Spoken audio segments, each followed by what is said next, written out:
Exactement, puisque vous allez le voir dans quelques instants, elle comporte plusieurs dimensions. Alors on commence par la première, celle qui est décrite notamment par certains médias français.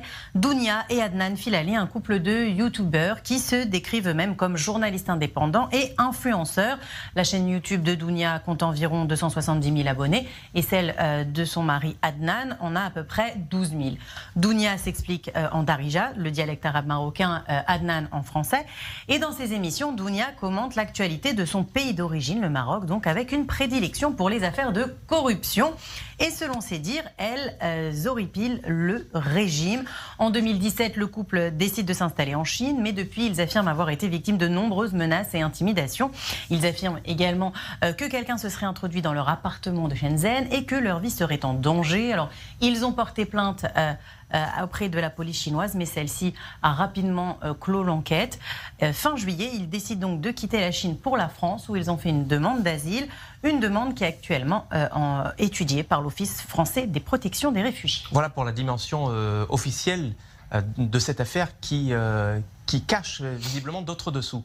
Et oui, parce que pour découvrir l'autre dimension de cette affaire, il faut chercher un peu plus loin, car quand on se penche sur ces deux personnages, on découvre qu'ils ne sont pas de simples opposants au régime.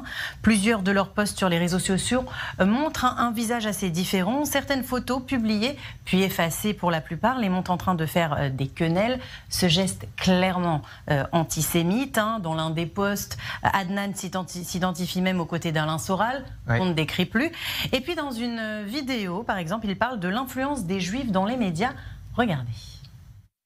Alors que c'est juste faire un état de fait, de dire qu'il y a beaucoup de Juifs dans les médias et que c'est peut-être à cause de ça, par rapport à certains sionistes qui sont dans les médias, qu'on attaque beaucoup l'islam. Voilà, c'est ce qui est dit par certains et qui se font condamner, qui sont en prison. Moi-même, je serais en France, je serais condamné. Peut-être qu'on va faire sauter ma chaîne Twitch, j'en sais rien. Et ce n'est qu'un début. Sur son compte Instagram, Adnan a également publié cette photo de Benjamin Netanyahou qui tient en laisse Barack Obama avec le commentaire. On reconnaît bien là le chien à son maître. Sous un post publiant un article sur le Hezbollah, il affirme « Je pense bien que c'est l'une des seules armées libres et justes de cette planète avec l'armée iranienne. Être contre le Hezbollah, c'est être un peu avec le diable. » Et Dounia aussi a quelques pépites, comme celle-ci, pour la France sioniste qui veut mettre en prison Dieudonné et qui nous bassine avec la liberté d'expression après la quenelle, le retour du doigt d'honneur. Pas sûr que le pays auquel il demande le droit d'asile apprécie ce geste. Ouais, la France qui a donc assimilé l'antisionisme à de l'antisémitisme.